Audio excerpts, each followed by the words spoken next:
Bonjour, on se retrouve aujourd'hui pour une vidéo différente de d'habitude. Aujourd'hui on va faire une recette et on va faire des petits sablés pour le goûter. Alors, j'ai avec moi le livre de recettes que je vais suivre à moitié. Voilà, j'ai ma petite recette. Ils seront pas comme ça parce que je les glace pas moi. Et si le livre vous intéresse, il y a plein de biscuits dedans. Et je vous le conseille parce qu'il est top. Et les recettes dedans, elles sont vraiment pas difficiles. Alors, on va commencer par un peu tout préparer. Donc, il va falloir un œuf. Donc, ensuite, il faut 250 g de farine, une pincée de sel. Il marque du sucre glace, mais moi je vais mettre du sucre normal, du beurre, et c'est tout. Ça va pas être trop difficile. Alors, je vais chercher le sel parce que je l'ai oublié, et je reviens. Et voilà. Première chose à faire, avant de faire quoi que ce soit, c'est de se laver les mains. Les miennes sont propres, évidemment. Et je ne vais pas totalement suivre la recette, puisque j'ai décidé de faire des sablés à la noix de coco. Donc, ce sera un petit peu différent. Donc, je vais vous dire les doses qu'il y a écrit sur le livre, mais je vais vous dire comment moi je les transforme, parce que la noix de coco va absorber un peu comme la farine, et du coup si on en met trop et si on met toute la farine, ce sera hyper sec et hyper dur. Alors je vais commencer par casser mon œuf dans un petit récipient à part, et si vous avez comme moi des soucis de coquilles qui viennent se mettre dedans, il suffit de prendre la coquille et les ramasser avec et ça vient tout seul. Alors j'ai pris l'habitude de mettre les œufs, de casser les œufs un par un dans un récipient à part, parce qu'une fois j'ai eu la surprise, au bout du 4e que je mettais dedans, d'en avoir un moisi, tout pourri, j'ai dû tout jeter. Donc ne faites pas la même erreur que moi et cassez-les un par un.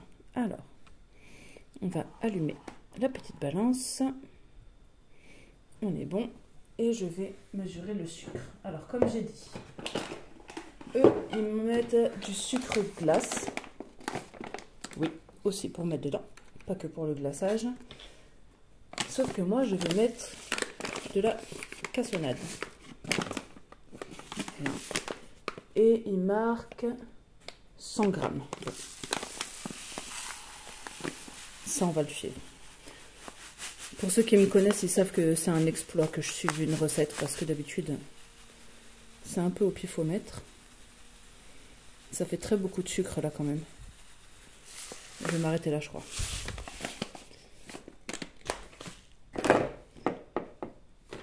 D'habitude, je les fais un peu au pif, les sablés. Et j'ai jamais mis autant de sucre. J'espère que ce sera pas trop sucré. Ouais, ça fait vraiment beaucoup de sucre. C'est presque le double de ce que je mets d'habitude. Alors, je suis les doses, mais pas la recette. Je sais, c'est pas bien, mais c'est pas grave. Ça donne la même chose à la fin. Donc, je commence tout de suite à battre mon œuf avec le sucre. Et en fait, je vais essayer d'aller assez vite, parce que ce que j'aime avec le sucre, comme ça, la cassonade ou le sucre roux, ou appelez ça comme vous voulez, c'est qu'ils ne font pas tout de suite. Et du coup, on peut avoir des petits grains des fois qui restent. Alors peut-être qu'à la fin,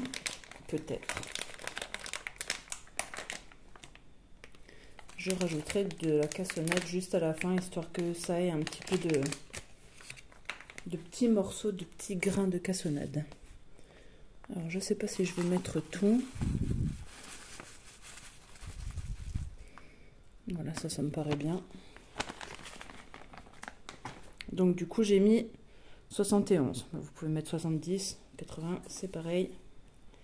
C'est comme vous voulez. Et du coup c'est là que ça va être différent, c'est que je vais mettre moins de farine. Alors La farine, eux, ils disent 250 grammes. Donc moi, je vais en mettre que 200 grammes. Et en fait, ça va compenser un peu avec la noix de coco.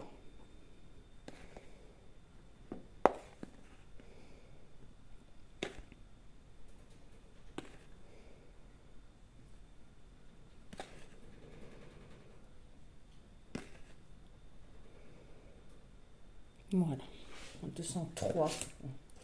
Je ne suis pas ultra précise, mais c'est pas très grave. Hop. Et pour ceux qui se demandent, oui, je mélange absolument tout, n'importe comment, dans n'importe quel sens. De toute façon, c'est pareil. Et combien de beurre? 100 grammes. Voyons voir combien il me reste. Comment ça fait ce gros cube? C'est bien... Oui, c'est bon. Combien il fait ce gros cube? 133.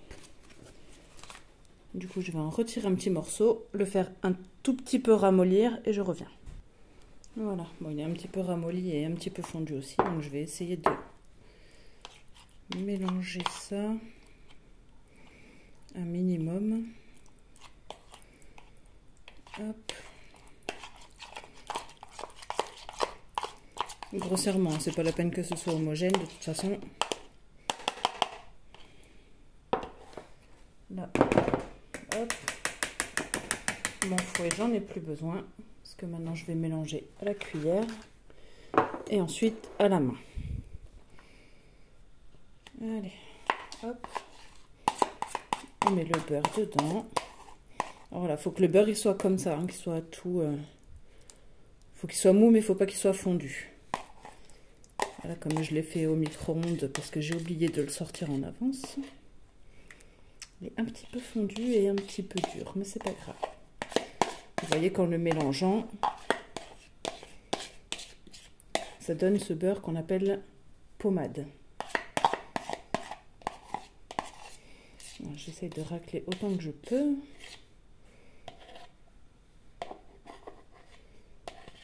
Voilà.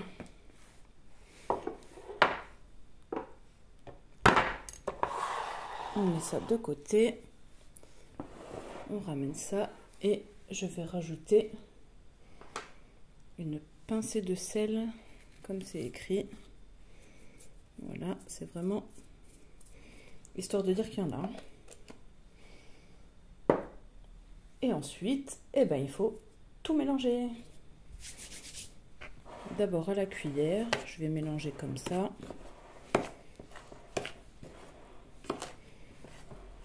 Voilà, je mélange vraiment n'importe comment au début.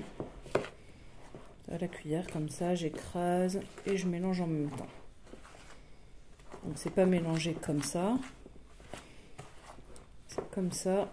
En fait, je prends les morceaux de beurre et je les écrase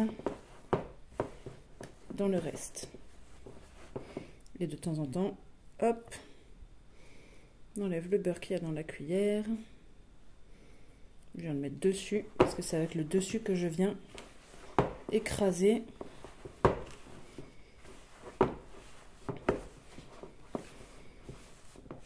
Alors faites-le avec une cuillère solide, hein, de préférence, ou avec une cuillère en bois d'ailleurs. Ça peut être bien aussi. Voilà, je viens essayer de bien tout lier ensemble.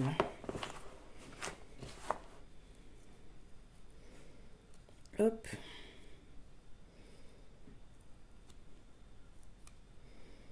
Et tant que ça colle comme ça, c'est que c'est pas bon. Et on voit là que la pâte elle commence à se former et à se décoller du bord. Et ça, c'est ce qu'on veut. Mais on veut pas ça là. La farine là comme ça. Non, il faut que ce soit tout incorporé ensemble.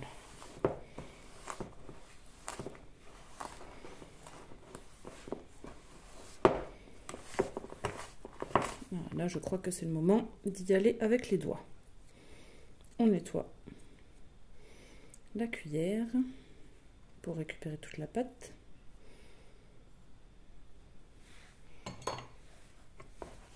Et là, on va venir, hop, récupérer tout ce qu'il y a sur le bord. et bien l'écraser avec le reste.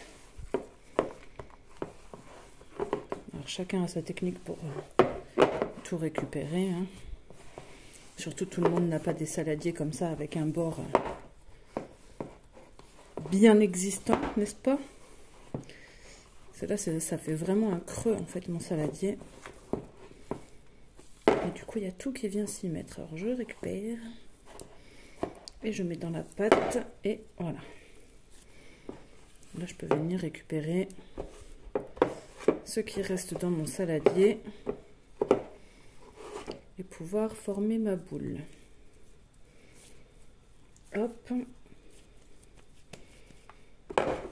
Alors, je vais essayer de quand même bien tout récupérer, tant qu'à faire. Hop. Voilà. Hop. Je mets tout ça de côté. Et je viens un peu malaxer ma boule pour être sûr que tout soit bien incorporé. Là, ça a l'air d'être bon. Je vais mettre ma boule de côté. Hop, je vais me laver les mains et on passe à la suite. Voilà, j'ai eu le temps de me laver les mains et de tout ranger. Et maintenant, j'ai préparé mes 2 plaques. Hop. Avec les feuilles de cuisson dedans. Celle-là et l'autre elle ira dessus. Alors, une technique toute bête pour pas que ça fasse ça. Vous dépliez complètement et vous chiffonnez. Et ensuite, hop.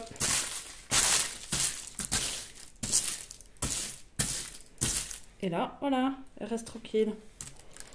Je vais reprendre ma bouboule. Oups, pardon. Hop. Je pense que je vais faire par morceaux. Donc, on va laisser un petit peu. Alors, c'est un tuto spécial. Tout à la main. J'ai même pas de rouleau à pâtisserie. Alors, je vais étaler avec mes mains. Et je vais faire des sablés, on va dire. Je sais pas combien ils vont faire d'épaisseur. Je vais pas vous dire des bêtises, ça sert à rien. Et en fait, je voulais faire des sablés parce que j'ai acheté. C'est très joli en porte-pièce. Pour ceux qui parlent anglais, vous allez rigoler. Les autres, tant pis. Mais il fallait absolument que je les essaye. Alors, je vais faire en gros l'épaisseur de ça. Pour que je puisse avoir mon petit sablé et l'écriture. Par exemple, là, ça va pas. Parce que ça passe à travers, ça fait juste un gros pâté, c'est tout. Hop. Voilà. Là, je vois que je peux à peine le retirer et c'est pas très joli. Donc on va recommencer ça plus tard. Et du coup, je sais qu'il faut que j'étale un petit peu plus.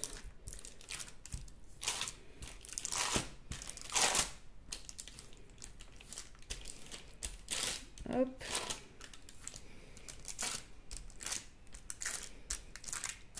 Alors j'essaye d'étaler au maximum avec ma paume pour que ce soit à peu près partout pareil. Et surtout assez plat pour qu'on puisse voir les écritures. Je pense que là, on est bon. Ah, vous entendez les petits craques là? On appuie, hop, hop, un tout petit peu sur les écritures. Alors normalement, on est censé laisser reposer la pâte au frigo pendant une demi-heure. Mais on est trop près de l'heure du goûter et mes enfants sont pas très patients.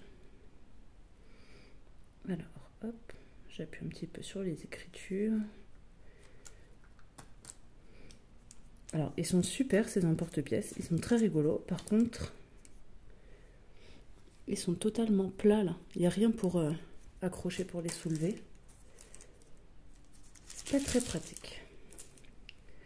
Je vais en faire un de chaque juste pour que vous puissiez lire à l'endroit. Et après les autres, je les ferai hors caméra. Hop. Et c'est aussi pour ça que je fais pas le glaçage dessus.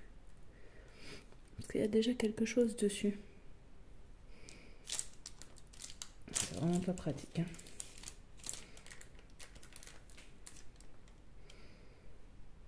Ouais, ça passe.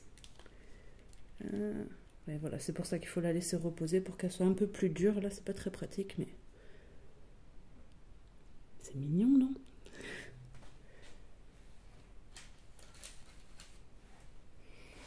Et le dernier.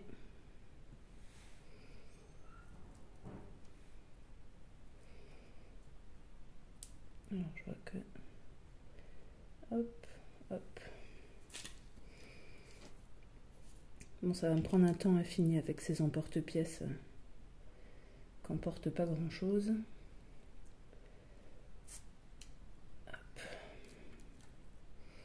Pas très pratique. Enfin, je vais préparer tout ça et je reviens. Voilà, je suis arrivée presque à la fin de la pâte.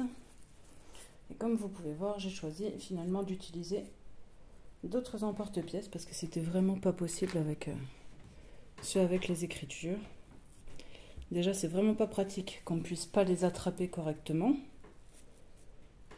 Et ensuite, ça aurait été plus pratique si j'avais laissé reposer ma pâte au frigo, mais je n'ai pas le temps. Et là, je suis en train d'utiliser le reste de pâte. Tout simplement, je fais des boules et je les écrase.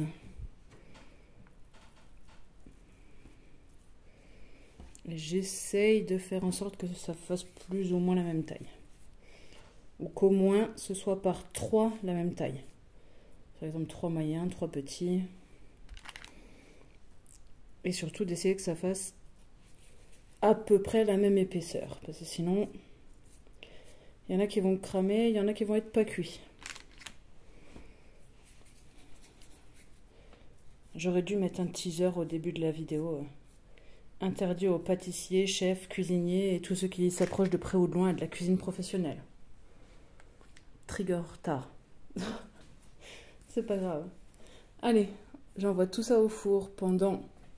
Que dit la recette? Combien de temps? 12 minutes. Ok, 12 minutes à 180 degrés. Mais bon, je vais commencer à vérifier au bout de 10 minutes parce que il y en a de ceux-là là, qui sont vraiment super fins. Donc, je vais mettre tout ça au four et on se retrouve une fois qu'ils seront bien jolis et dorés.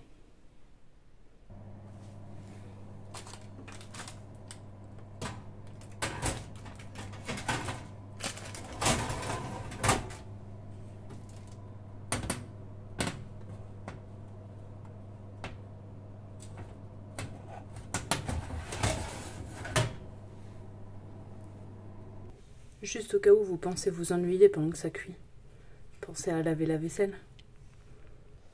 Et à nettoyer la table aussi. Enfin, votre plan de travail, si vous avez la chance d'en avoir un. Allez, on se retrouve après la cuisson. À tout de suite. Et voilà le résultat au bout de... Alors, entre 9 et 14 minutes. Il y en a que j'ai sorti avant. Il y en a un que j'ai pas sorti assez tôt. Et voilà le résultat. Plein de petits biscuits. Alors je les ai tous séparés comme ça. Une fois qu'ils sont refroidis, vous pouvez tous les mettre ensemble. Là c'est juste pour qu'ils refroidissent et qu'ils puissent bien sécher tranquillement, pas les uns collés aux autres. Voilà, j'espère que cette petite recette vous aura plu. Et juste comme vous voyez, les emporte-pièces avec les lettres n'ont pas donné grand chose de très très joli à part pour certaines exceptions. Voilà. C'est toujours dans la gentillesse, l'amour et la bienveillance. À bientôt pour une prochaine vidéo. Bye bye!